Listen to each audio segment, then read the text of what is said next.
Okay, hey everyone, my name is Brookelynn Conti, and I would like to start my presentation with a question. What do you guys remember learning about Native Americans in history class in high school? Now, normally history class has such a strict schedule that when you learn about Native Americans and their culture and their history, we really only scratch like the bare surface.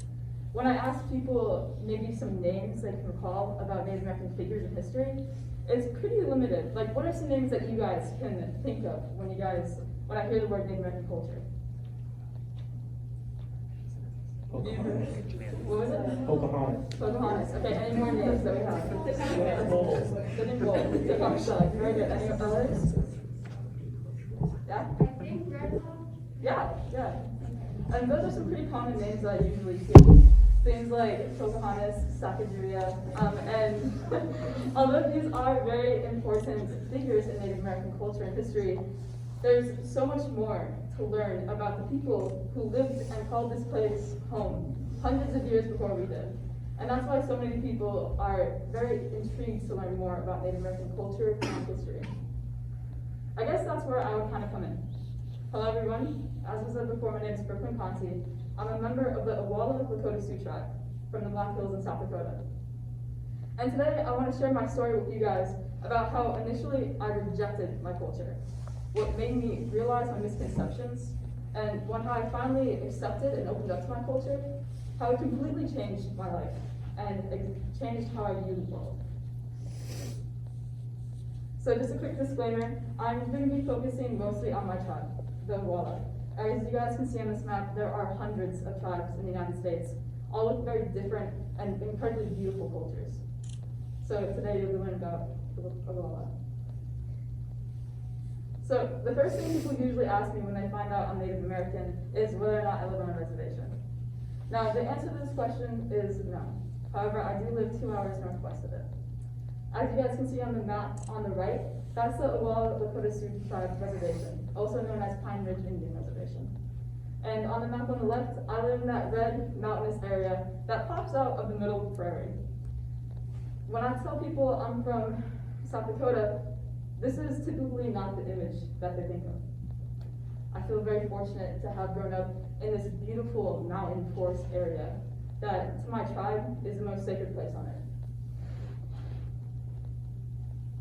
To the Awala, the Black Hills are known as Haisapa, and they considered it to be the heart of everything that is.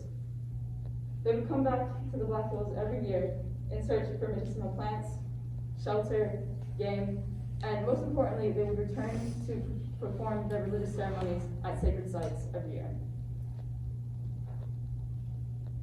I also had amazing influences growing up. This is my grandpa, Ed, also known as Eagle Man. He was born and raised on Pine Ridge Indian Reservation, and he grew up to become a lawyer, a World War II pilot, and how I remember him, the author of many books about Native American culture and spirituality.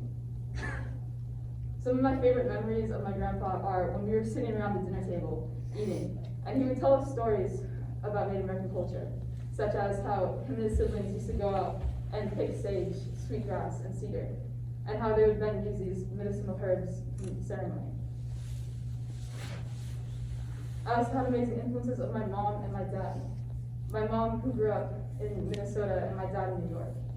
When they met and got married, they decided to move back to the Black Hills so they could help Native community with their careers of dietitian and nutritionism and being a social worker.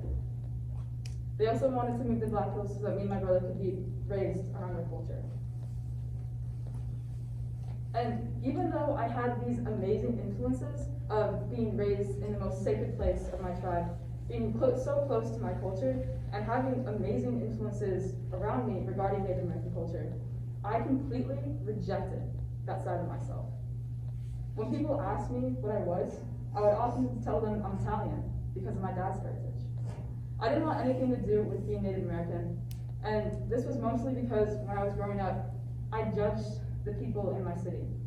When I saw homeless people on the street, normally they were Native American. When you went to the poverty part of my city with the low income houses and higher crime rates, most of these houses were owned by Native Americans. And it took me so long to realize that the poverty that I saw in my city isn't because Native Americans are somehow lazy or stupid or more incapable than anyone else. It took me until I was 12 to realize that the bad things I saw in my city were due to systematic racism and oppression that had been enforced on my people pretty much in this moment that Columbus stepped foot on America. Now, in 2016, 5 years ago, my perspectives completely changed and I had an aha moment that completely transformed my life. This was due to my dad and Sundance. Now, Sundance is the most important religious ceremony of the year for Lakota people. Sundance is one that the entire community comes together for 4 days of prayer through song and dance. And most importantly, the community comes together to support the Sun dancers, who are at the center of the ceremony. Now, my family had always gone to Sundance, but being the kid who rejected my culture, I kind of just grudgingly went along with it. And then 5 years ago, my dad pledged to become a Sundancer. I was incredibly angry at him. I didn't understand what he was doing, why he was doing it, and I just was so angry. But then that following summer, when I was there with my brother, supporting him, being surrounded by the Lakota music of the ceremony, by dancing with my community, being surrounded by community members who I got to know and realize they're amazing people, and also by feeling the powerful spiritual energy that's generated by this ancient ceremony, that my eyes finally began to open, and I saw just how beautiful and special my Native American culture is. Once I began to open my eyes and open my mind to my culture, endless wisdom and beauty flowed from it.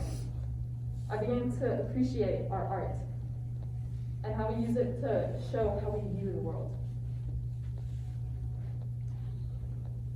I began to appreciate more our Native American music, the drums that genuinely sound like the heartbeat of the earth, and the flute that sounds like the singing of the birds. Even our architecture, where we incorporated the philosophy that we believe all energy moves in a circle. Of course, nowadays we do live in houses, but we still use teepees for ceremony. And the thing that impacted me the most when I opened up to my Native American culture was our Native American spirituality. It's very earth-based, and we see ourselves as stewards and caretakers of the earth. We usually pray in the way of the 7 powers. The 7 powers, which include the 4 directions, as you can see in the medicine wheel. The 6th and 7th power of Mother Earth and Father Sky. And the 7th power, which is creator of it all, Creator God. Also, not just our philosophies, but our ceremonies had an incredible impact on me.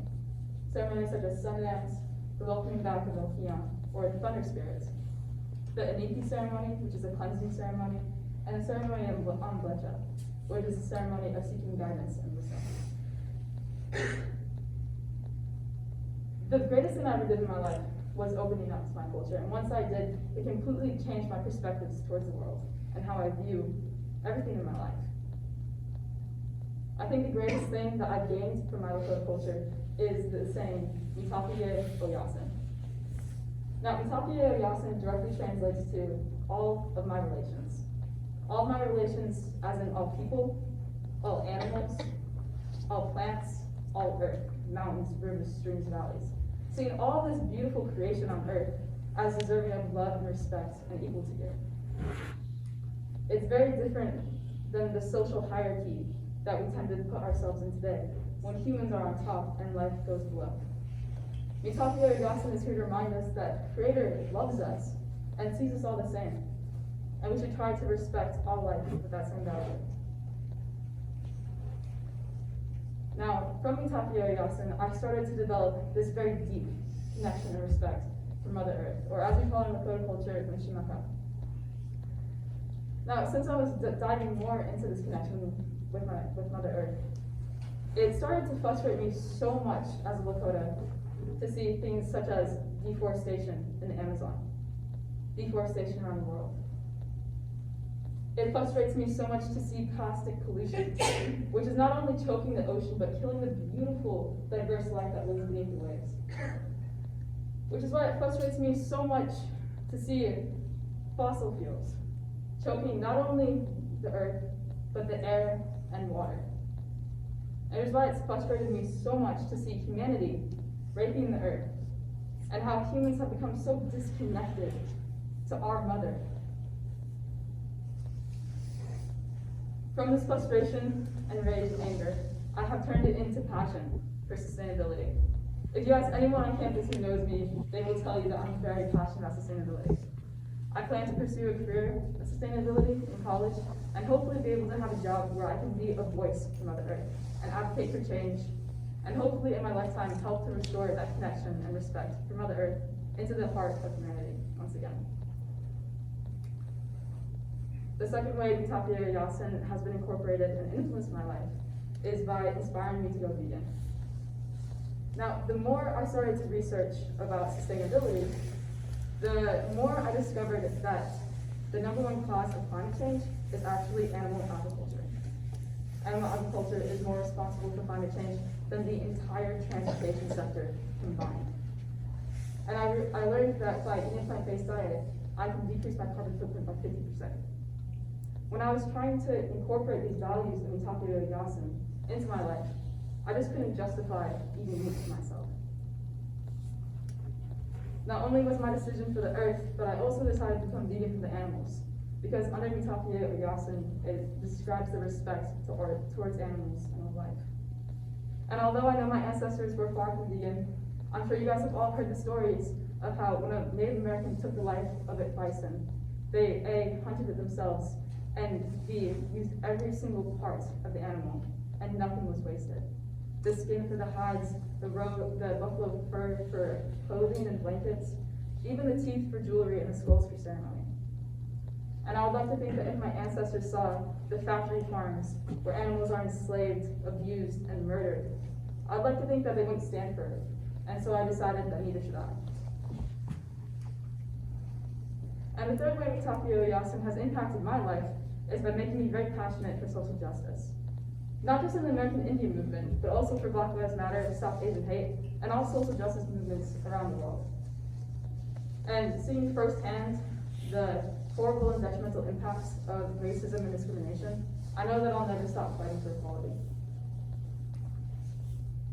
And the fourth way that Native American culture and Mitakuyae Oyasin has really impacted my life is by showing me the deep and interconnectedness of all life. I would mark the day 5 years ago in 2016 that I realized the true beauty of Sundance and opened up to my culture. I would mark that as the day of the start of my spiritual journey. Thanks to my Native American ceremonies, religion, and philosophies, I started to realize my spiritual self, and I couldn't imagine myself today without that part of me. Having all these profound effects that my Native American culture has had on my life, I would be a completely different person standing before you here today. And up until 1978, which is 43 years ago, our Native American culture and religion was on the brink of extinction. It was actually outlawed in America. All Native American religion was outlawed in 1978. And it's thanks to people like the man on the right, Fool's Crow, who kept our religions and traditions underground and alive during these times, the hardest times of history. And it's thanks to people on the left, Richard Mooskamp, who is the current holy man and who currently runs the Sundance and all ceremonies that my family goes to, and that so many Owalas in my tribe also participate in. I'm so grateful to the holy men like these who preserved and kept our traditions alive during the brink of extinction, because I can imagine myself today if I didn't have that Sundance experience 5 years ago that completely changed my life. I'm so grateful for my family that's taught me everything I know, and I'm so grateful to call myself a Ogbala Okotosu, and grateful for everything that my culture has taught me. I'm also incredibly grateful for all of you here today, for listening to my story, and allowing me to share a part of who I am. If you guys are to leave here today remembering anything from my presentation, please remember Mitakuyae Oyasin.